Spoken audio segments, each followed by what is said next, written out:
George So, Kilpatrick, Inspiration for the Nation. With a little Black love here on Inspiration for the Nation. And we've got Lawrence and Eva. Lawrence and Eva Williams. So Eva, when I asked them just before we started to record how long they've been married, Eva turns and looks to Lawrence so he could answer that question. But they're a lovely couple, 3 children, grandchildren. What's the key to success? And this is in our Black Love segment. So what's the key to success? Lawrence. You see, I slipped even. What's the key to you, success, you know, Lawrence? I know that, and I try to answer the short way. Oftentimes people take a look at people, particularly with Black love Yeah. and Black couples, right? Because we, for all intents and purposes, have sort of debunked the myth of couples, marriage, this whole myth about Black love, baby mama drama, and mainstream, and what they sort of have as the barometer for gauging our Black love. So there are many keys, particularly being Black couples. There's not one single key. I think that there is an endurance. It's ever evolving. Mm-hmm. We've been married 37 years, but ironically, when you can talk about the success of the individuals, paired with the success of the couples, you can never get to a place in your marriage where you have reached, that pinnacle of success, because it's ever evolving, right? And anybody who's been in long-term relationships or marriage, it's ever evolving. But the secret ingredient, which is something that we have to work on constantly, is that communication, right? That understanding, space, patience, and all of those things that obviously that are more about the individual, because it success within marriage really depends upon where those individuals are within that particular relationship or marriage. And it's a lifelong journey. I mean, it really is. Dr. Ish says that who Lawrence and Eva were at 37 years ago isn't who Lawrence and Eva are now. That's correct. And a lot of us miss that. We're not able to grow through those transitions because 21-year-old, I don't know, what age, how old were you when you got married? Um, we were, well, was, now you want to start talking people age. I was 26. Well, you were 37 years married, so I want to know how long. Right, I don't even remember. She was 23, I was 26. Okay, but so. George, we met as freshmen in college. I was 17. Oh boy. Right, so it's a long journey we've been on. Really? Okay, so what's the key to success? What makes this Black love work? I think it is steeped in excellence. Mm-hmm. We hold ourselves to a standard and an expectation of love that is steeped in our faith. So both of us go to the same God when the other person is at odds. So we go to the same God and talk about forgiveness, the same God and talk about love. We talk, and sometimes it's hard to talk, sometimes it's not perfect. Mm-hmm. And you understand that it's not perfect, but you're working towards a level of excellence. Mm-hmm. I want for him the best, the same way he wants the best for me. Mm-hmm. So sometimes it means you give when you don't want, and you are on the receiving end when you don't deserve. Mm-hmm. But that's all steeped in the love. And I'm going to agree with what Lawrence said. Black love is not a myth. Mm. It is long-standing. It is generations of generations of generations. It is not something brand new. We are and have been a people of excellence forever. Mm-hmm. Our ability to love and our ability to marry and stay married, that comes from respect. It comes from compassion and communication. It comes from give and take. That's what it's about. It's not a myth. It's a real reality for Mm-hmm. all of our lives. So, if you were to give advice to a younger couple, a middle-aged couple, and a seasoned couple, a middle, a couple in the middle, right? What would the advice be that you would give to them? So y'all could ping pong on that, or whoever wants to go first. What's the advice you would give? Okay, let me do it this way. What's Lawrence, I'm going to ask you to give the women some advice, and Eva, I'm going to ask you to give the men some advice. Okay, that's interesting. I like that. Right. You know, it's interesting because when you say give women advice, I have 3 beautiful daughters, Yes. as do you.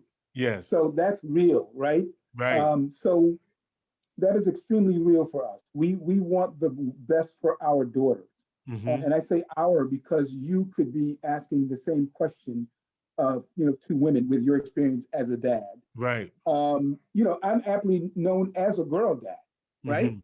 Mm-hmm. And I take that title with pride, which means that if I had to give advice to a young woman about a relationship or the state of the relationship and what she should expect, I would first say, how much do you love yourself? Mm-hmm. Because I think what happens oftentimes is we think love is garnered in someone loving us, Mm-hmm. right? But it really begins with, I used to tell my daughters, don't do anything that you cannot live with, making decisions that you cannot live with, because sometimes, it is that decision. So in giving the advice, it is first loving oneself, understanding what it is that you're worth, your value for yourself.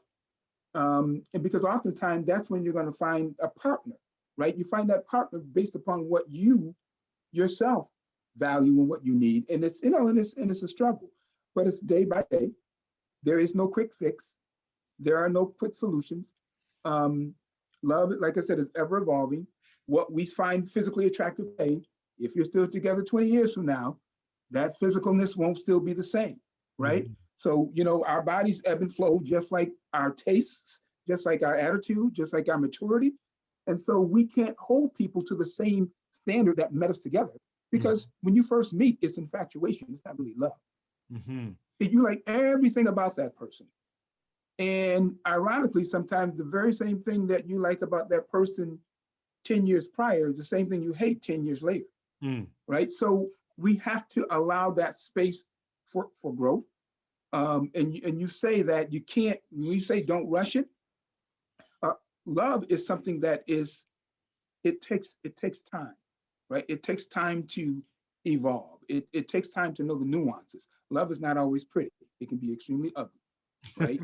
And so it really, because that person, if you're fortunate enough to have a long-term relationship, they meet you, I don't know, in church or in a bar, and you're classy, you look good. I don't know how you look when you wake up. I don't know how your breath smells, right? And all of these other things that are not necessarily the great things, but when people learn to love each other, those things don't matter. That's what comes to the person. But it's really, we can talk about loving someone so much that you give your life for, that agape love, right? That deep love, that you love them more than life itself. It's giving one, saying, it is about give and take. It's about mutual respect. And again, there are no one phrase answers when it comes to love, right? Because love is almost like snowflakes. We're all differently. They say that although the snow is cold and all white, each snowflake looks a little bit differently, but it's still snow. Our relationships are basically the same. So in talking to young people, Yeah, we need good role models. And a lot of us, unfortunately, don't always have that, right? And so, I'm going to shut up, but although we're looked upon as that stable couple, I didn't come from that foundation. So you had I to, had to, was that we had pressure to- for you to actually try to do that since you didn't have that? oh yeah, Yeah. oh yeah. And as a matter of fact, it was actually one of the things that I constantly say. I actually credit my father. If he did nothing else, right? He left my mother as an example for me to say, I'm not going to leave my wife. Mm-hmm. So I wanted to do, I knew what that void was for me. So I wanted to do the opposite. And obviously, along with the spirituality, along with, understanding that, we sometimes need a greater faith. Not everybody has that, but, sometimes we got to believe in those things greater than myself. Mm-hmm. Because sometimes, she's quick to tell me that I'll tell you about yourself. So I love it. I love it. All right. So, Eva, what's your advice for the brothers? I would tell them that they need to love their partner as much as they love themselves. Mm-hmm. That they are to, what you want for yourself is what you want for your partner as well. You want to be understood, you want to be heard, you want to be cared for, you want to be told you look good, you want to be told you're smart and intelligent, and you have great ideas. She wants all the same things. And when we can look outside of ourselves, so when you can look outside of yourself and see that person, that's going to take you the longest way possible in your relationship, in your marriage. It is not a one-day thing. It is a journey together.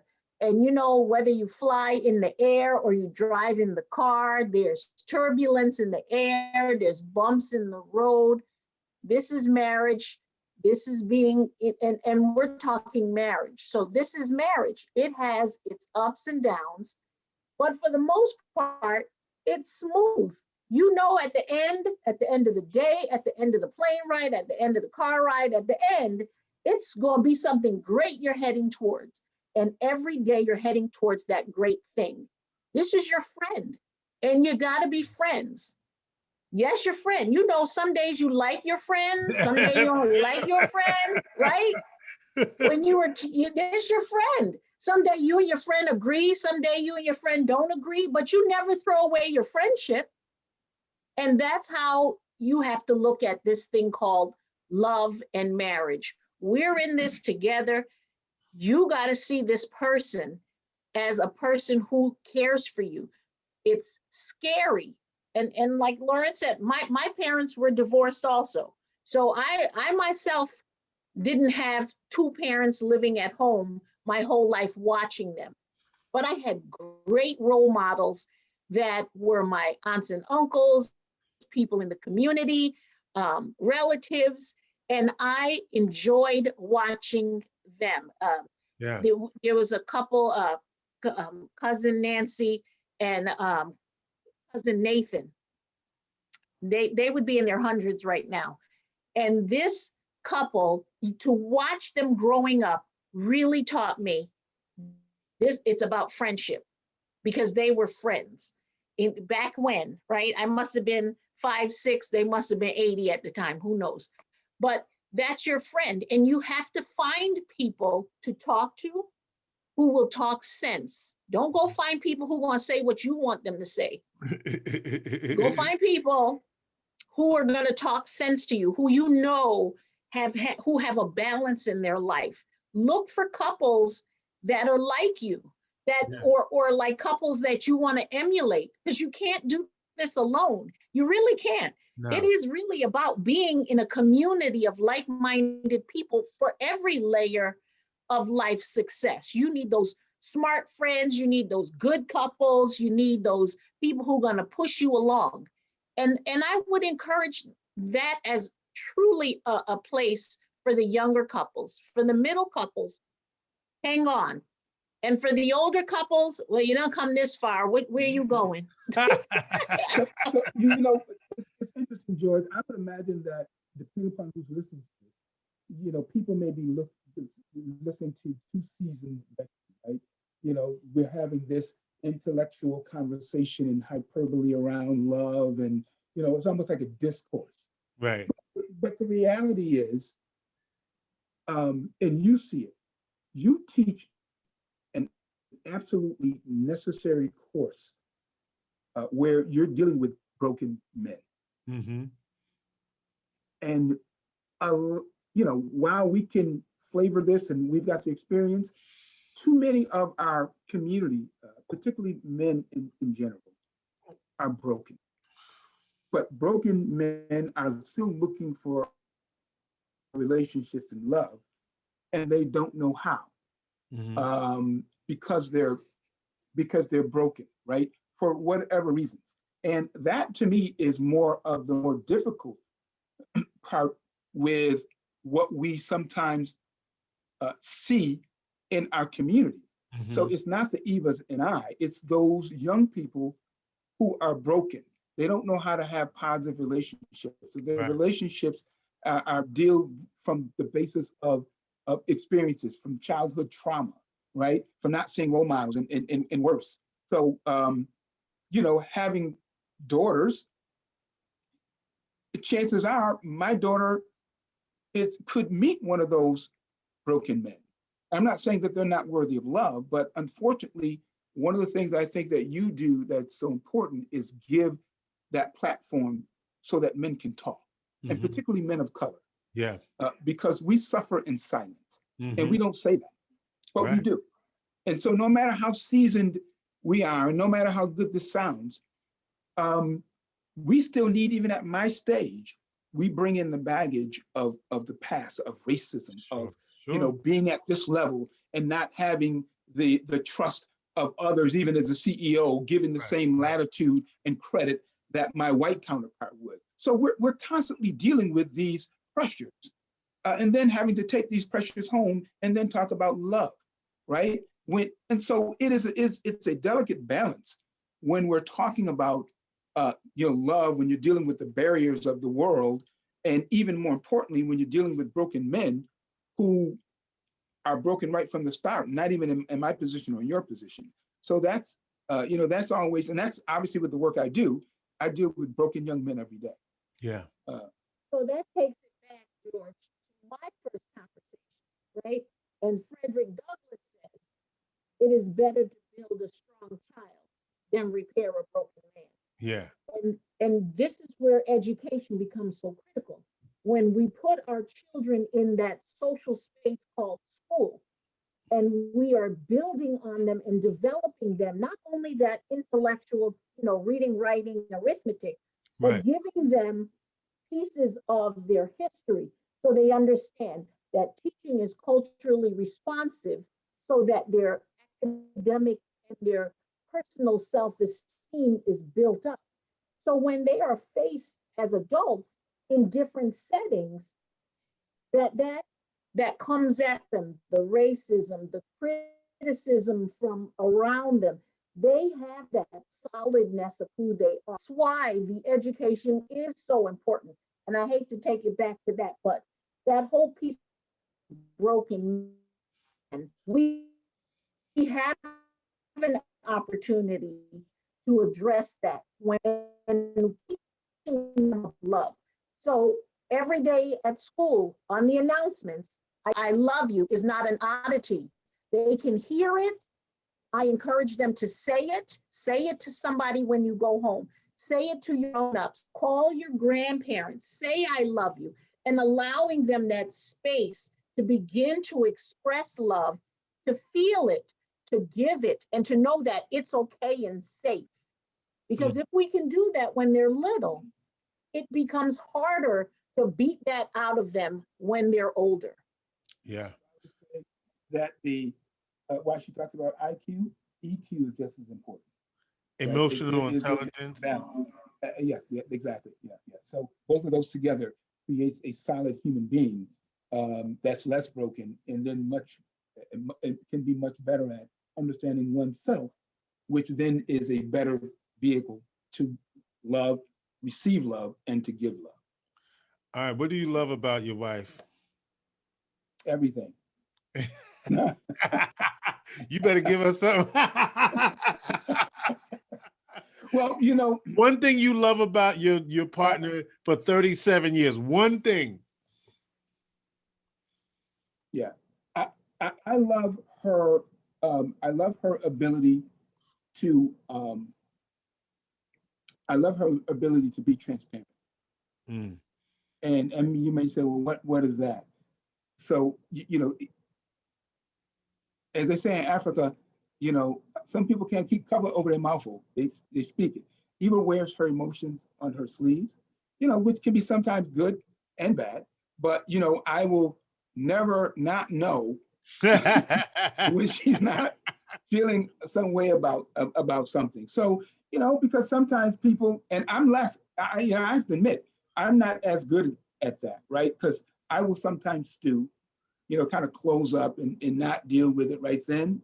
But she is one of the things I like about her is that she does not allow that. You know, let's deal with it. I mean, let's talk about it. Let's fight about it. Let's yell about it. But we're gonna deal with it. So. All right, Eva, your turn, baby.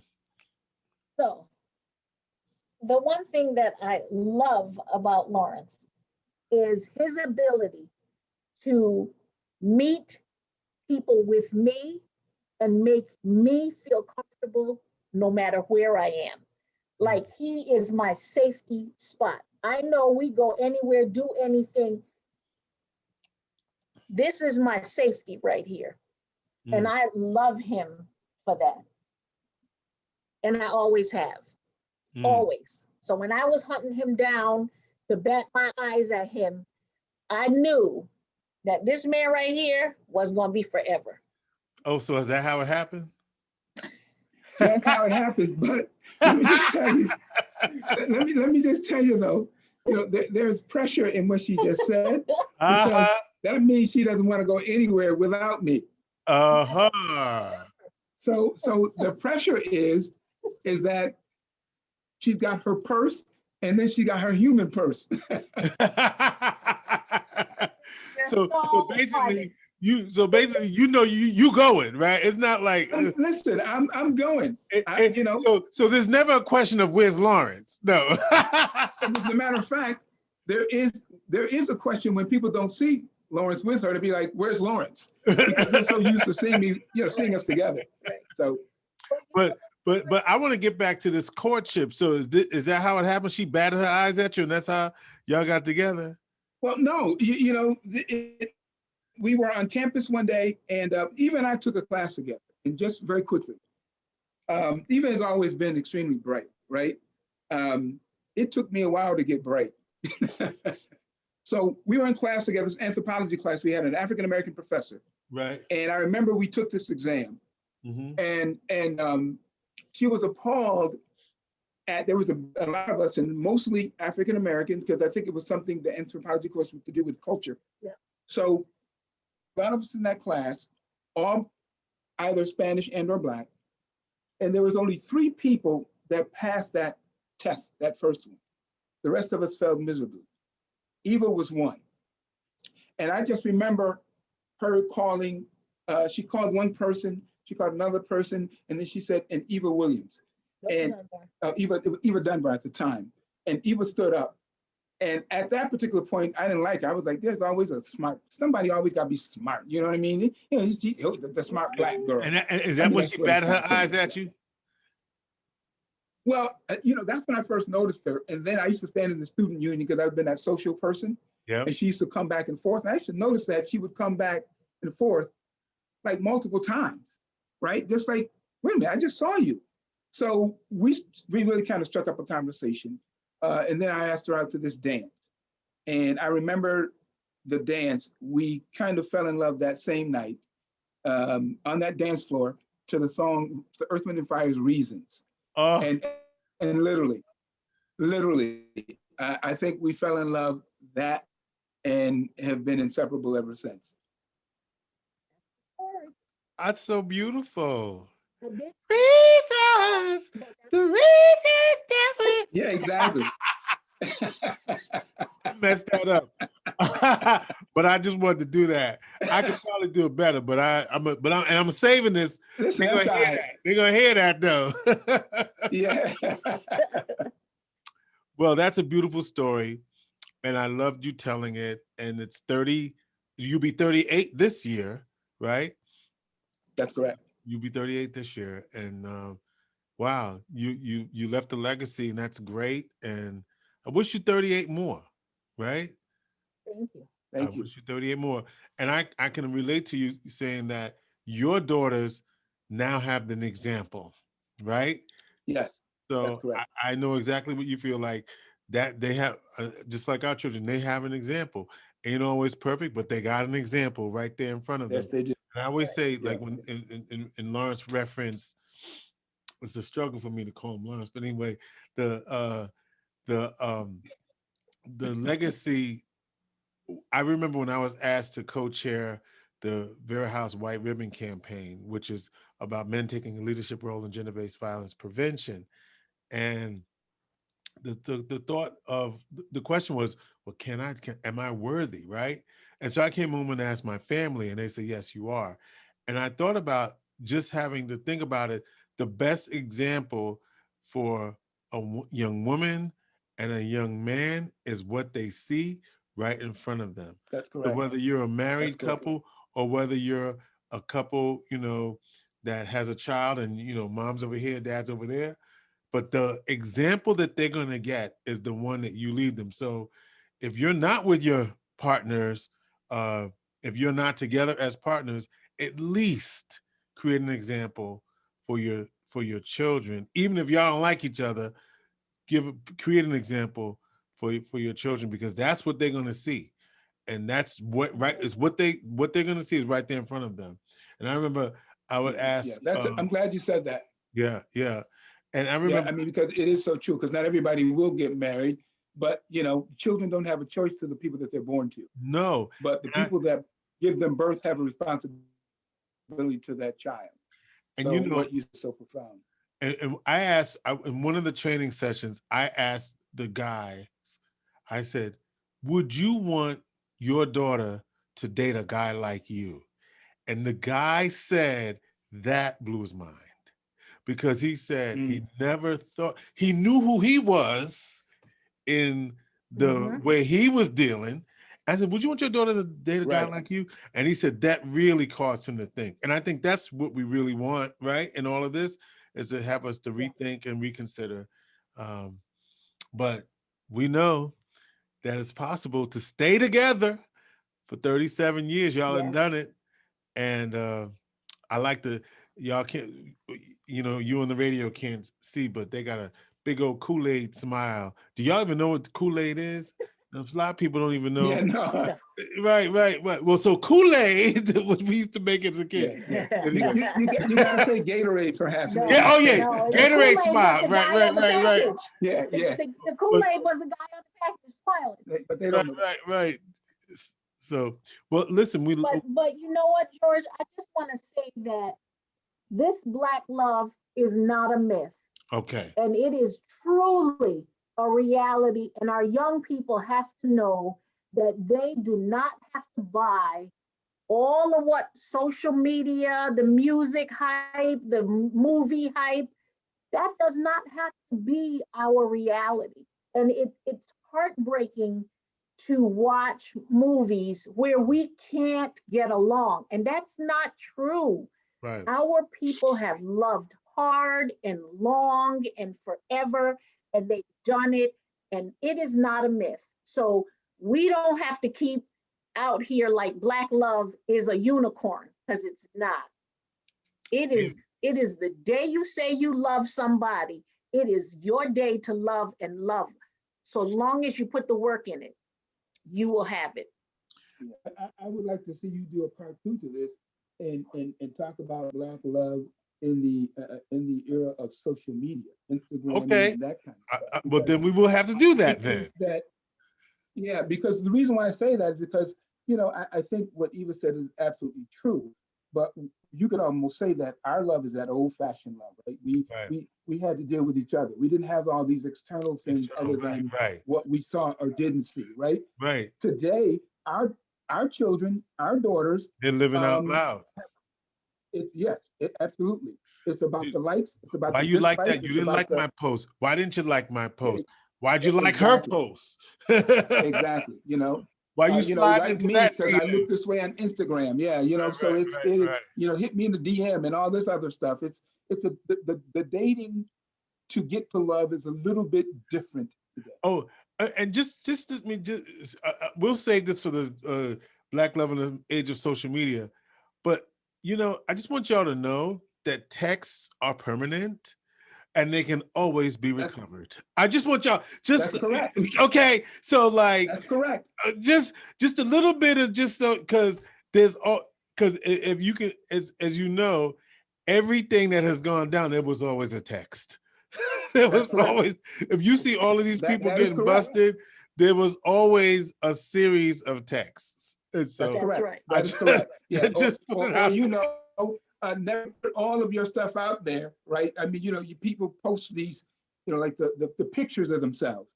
And then you have, you know, people get buyer's remorse after a while. Well, you can't take back that thing that you know, so it is a little bit more challenging, you know, today to formulate the basis of Black love in the background of the noise that happens. Amen. All right. I love you both. You are awesome. Eva and Lawrence Williams, Lawrence and Eva Williams, Black Love, first in our Black Love series. And yeah, we'll take you up on that. Black Love in the age of social media. We'll have to get some youngins in here for that because, you know, they got. Yeah. I think, we recommend get some youngins for that one, Joey. Yeah. All right. Well, thank you very much. Inspiration for the nation.